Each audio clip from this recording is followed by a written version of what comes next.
Pemirsa, lokasi ledakan di SMAN 72 Jakarta, Kelapa Gading, Jakarta Utara masih dijaga ketat aparat keamanan. Sementara proses pemulihan lokasi kejadian tengah dilakukan. Sejumlah aparat militer berjaga di depan pintu masuk sekolah SMAN 72 Jakarta. Fokus pemulihan adalah membersihkan dan merapikan masjid sekolah yang menjadi titik ledakan. Sementara aktivitas belajar mengajar rencananya tetap akan berlangsung normal pada Senin besok. Selain itu juga didirikan posko layanan trauma healing untuk memberikan layanan pemulihan psikologis bagi korban terdampak.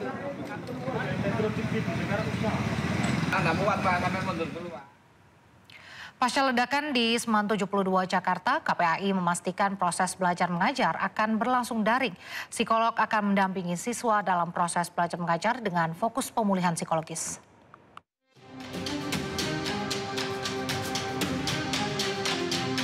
Pasca ledakan yang terjadi di SMAN 72 Jakarta, pemerintah dan pihak terkait terus melakukan koordinasi memastikan kondisi korban terdampak.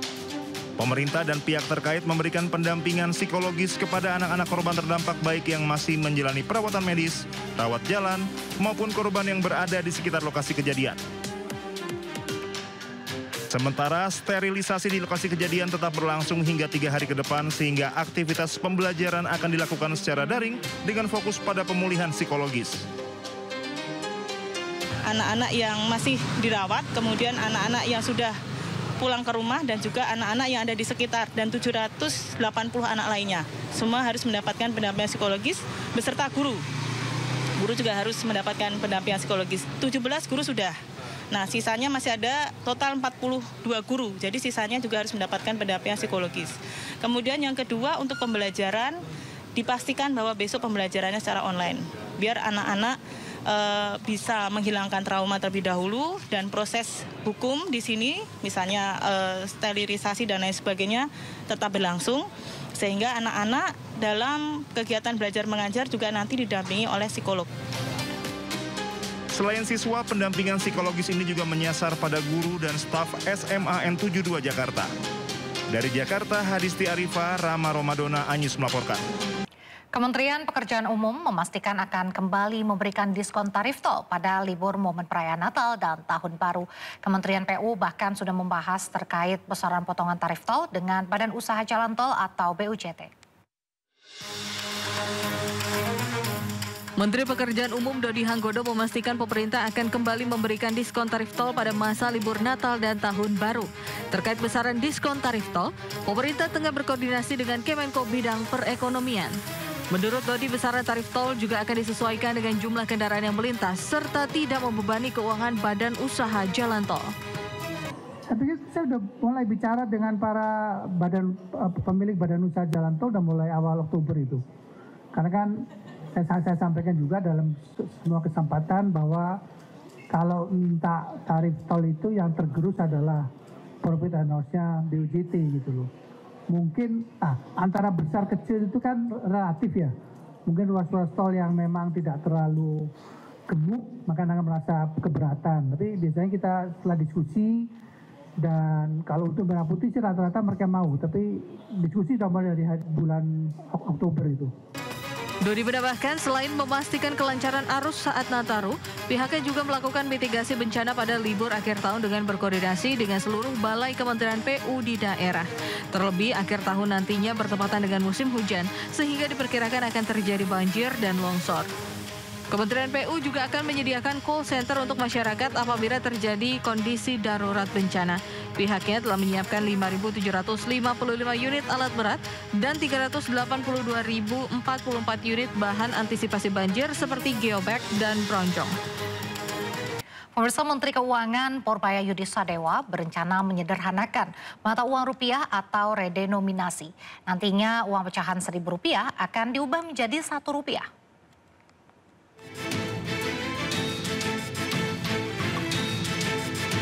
Menteri Keuangan Purbaia Yudi Sadewa berencana menyederhanakan mata uang rupiah atau yang dikenal dengan kebijakan mengubah Rp1.000 menjadi Rp1. Rencana ini tertuang dalam Peraturan Menteri Keuangan tentang Rencana Strategis Kementerian Keuangan tahun 2025-2029. Kini pemerintah tengah menyiapkan rancangan undang-undang tentang perubahan harga rupiah atau redenominasi. Aturan itu ditargetkan rampung pada tahun 2027 mendatang.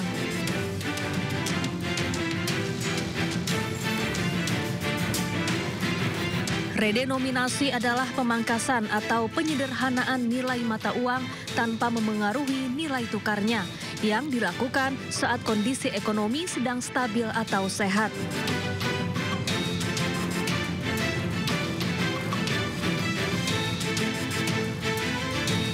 Contohnya, uang pecahan Rp1.000 diubah menjadi Rp1.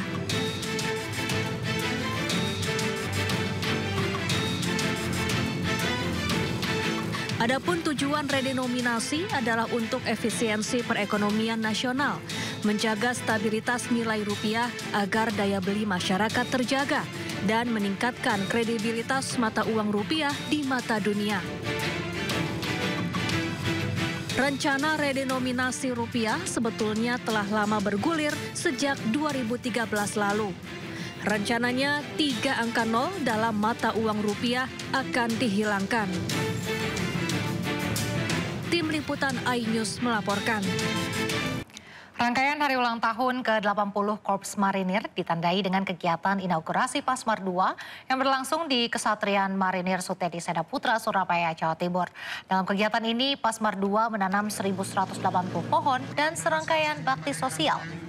Dalam inaugurasi yang dihadiri Gubernur Jawa Timur Hovifah Indar Parawansa, Komandan Pasmar 2 Mayor Jenderal TNI Marinir Odi Junianto menyatakan penghijauan dengan penanaman 1.180 pohon merupakan sinergi dengan Pemda Jawa Timur dan instansi lainnya.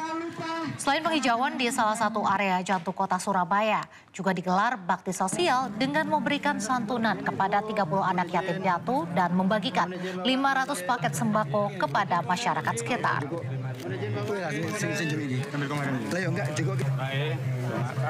Selaku dan Pasmar mengajak beliau gubernur untuk bersinergi.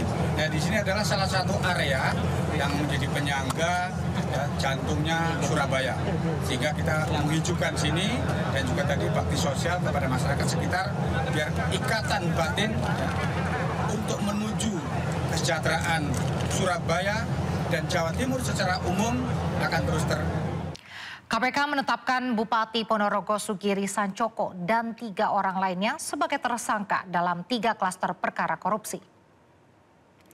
KPK menetapkan Bupati Ponorogo periode 2021-2030 Sugiri Sancoko sebagai tersangka dalam kasus suap pengurusan jabatan, suap pengerjaan di RSUD Ponorogo, dan penerimaan gratifikasi di lingkungan pemerintah Ponorogo. Selain Sugiri, KPK juga menetapkan Direktur RSUD Dr. Haryono Kabupaten Ponorogo, Yunus Mahatma, Sekda Kabupaten Ponorogo, Agus Pramono, dan pihak swasta rekanan RSUD Sucipto. Kasus ini bermula saat Yunus Mahatma mendapat informasi dirinya akan diganti dari posisi Direktur RSUD oleh Bupati Sugiri. Yunus kemudian menyiapkan uang 1,25 miliar rupiah untuk mengamankan jabatannya. Uang suap ini diserahkan melalui Sekretaris Daerah Agus Pramono. Pada bulan Februari 2025 dilakukan penyerahan uang pertama dari YWM kepada SUG melalui ajudannya sejumlah 400 juta rupiah. Kemudian pada periode April sampai dengan Agustus 2025, YWM juga melakukan penyerahan uang kepada AGP senilai 325 juta. Selanjutnya pada November 2025, YWM kembali menyerahkan uang senilai 500 juta melalui saudara NNK selaku kerabat SUG. Nah, yang terakhir inilah yang kemudian kita tangkap ya. Jadi saat proses penyerahannya yang 500 juta pada awal November atau beberapa hari yang lalu, itu yang kita lakukan penangkapan. Sehingga total uang yang telah diberikan YWM dalam 3 kali penyerahan uang tersebut mencapai 1,25 miliar dengan rincian untuk SUG sebesar 900 juta dan AGP sebesar 325 juta rupiah.